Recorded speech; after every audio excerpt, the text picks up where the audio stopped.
আসসালামু আলাইকুম। শুরু করতেছি মহান আল্লাহর নামে। আজকে আমরা দেখব এক্সেলের সেল ডাটা এবং র কীভাবে ডিলিট করে। তো আমি এখানে একটা এক্সেল শিট নিয়েছি, এখানে আমি কিছু ডাটা দিয়ে রাখছি। তো ধরেন আপনি একটা যে কোনো ডাটা সাজাইলেন, সাজানোর পরে এখন আপনার মাঝখান থেকে এই টেবিলের মাঝখান থেকে একটা সেল ডিলিট করতে হবে। সেজন্য আপনি কি করবেন, আমি যেমন এই প্যান্ট এই সেলটা নিলাম, এটা ডান পাশে ক্লিক করে মাউসের ডান পাশে ক্লিক করে ডিলিট অপশন আনলাম। আনার পর আমি ডিলেটে ক্লিক করলাম, আমার এখানে চারটা অপশন চলে আসবে। প্রথমে হলো শিফট সেল লেফট। আমি যদি এটা ওকে করি তাহলে কী হবে, প্যান্ট যে সেলটা ডিলিট হয় ডান পাশে যে ডাটাগুলো আছে এটা বাম পাশে চলে আসবে। আমি দিলাম যে ডান পাশে ওই সেল প্যান্ট অপশনে ডিলিট হয়, ডান পাশের ডাটাগুলো বাম পাশে চলে আসছে। বেগে যায় আমি চাইলে দুইটাও এরকম করতে পারবো যে আমি দুইটা একসাথে ডিলিট করবো দুটা ডাটা, সেটাও আপনি পারবেন। বেগে গেলাম, যাওয়ার পরে এখন আমি যদি আবার ডান পাশে আবার ক্লিক করে যদি শিফট সেল আপ এটা যদি আমি ওকে দিই, তাহলে এই প্যান্ট সেলটা ডিলিট হয়ে নিচ থেকে নিচের যে ডাটাগুলো আছে সেগুলো উপর দিকে চলে আসবে। যে উপরের দিকে চলে গেছে, নিচের সেলটা ফাঁকা হয়ে গেছে। আবার যদি আমি ডিলিট অপশনে ক্লিক করি, ডিলিট অপশন ক্লিক করে যদি ইন্টার র দিই, তাহলে কী হবে, এই রটাই পুরো ডিলিট হয়ে যাবে। ব্যাক স্পেস গেলাম, আবার যদি আমি ডিলিট অপশনে ক্লিক করে ইন্টার কলাম দিই, তাহলে এই কলামটা পুরো ডিলিট হয়ে যাবে, আইটেমের কলামটা ডিলিট হয়ে গেছে। ব্যাক স্পেস দিলাম। এরপরে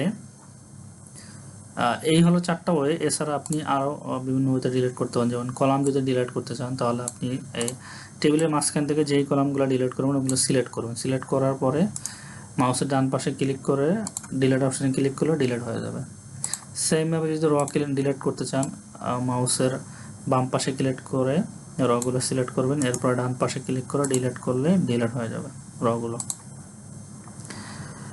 এরপরে এই যে আমি এখানে একটা ডাটা সাজায় রাখছি, যে আমার টেবিলের বাইরে একটা ডাটা চলে গেছে।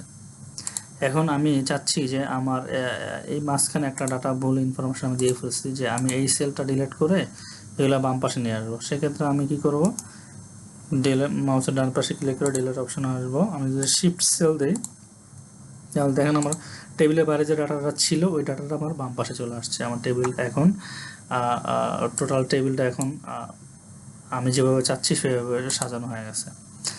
আচ্ছা, এরপরে আরও কিছু ডিলিট অপশন আছে, যেমন আমি অনেকগুলো ডাটা সাজায় রাখছি।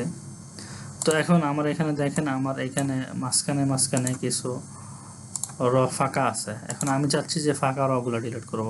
এখন আমরা যেটা করি, একটা ধরে ডিলিট করি। হ্যাঁ, এখানে একটা ধরে ডিলিট করতে সময় লাগবে। আপনি চাইলে কন্ট্রোল ধরে এই রগুলো আপনি সিলেক্ট করতে পারেন।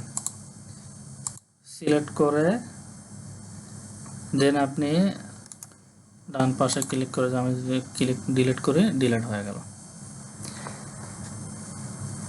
আমি ব্যাগে গেলাম। এখন আপনি এরকম সিলেক্ট করা দরকার নাই, কন্ট্রোল ধরে আপনি একটা সিলেক্ট করতে গেলেও আমার অনেক সময় লাগবে।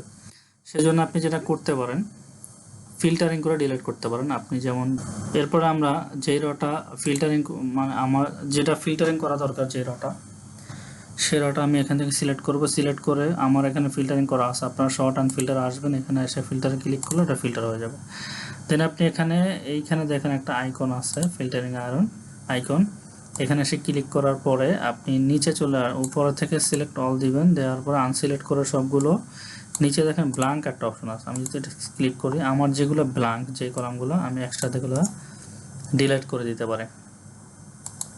এই একটা ওয়ে আছে, আরেকটা ওয়ে হইতে পারে, এই ওয়েতেও আপনার সময় লাগবে। আরেকটা ওয়ে আপনি করতে পারেন, সেটা হলো আপনি এই ফিল্টারিংটা আপনি শর্টকাটে করতে পারেন। সেটা হলো আপনি ফিল্টারিং করতে চাইলে কন্ট্রোল জি দিবেন,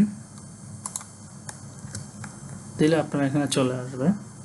চলে আসার পর আপনি স্পেশাল ক্লিক করবেন, এখান থেকে ব্ল্যাঙ্ক ক্লিক করবেন। করলে আপনার দেখেন যেই রগুলো আপনার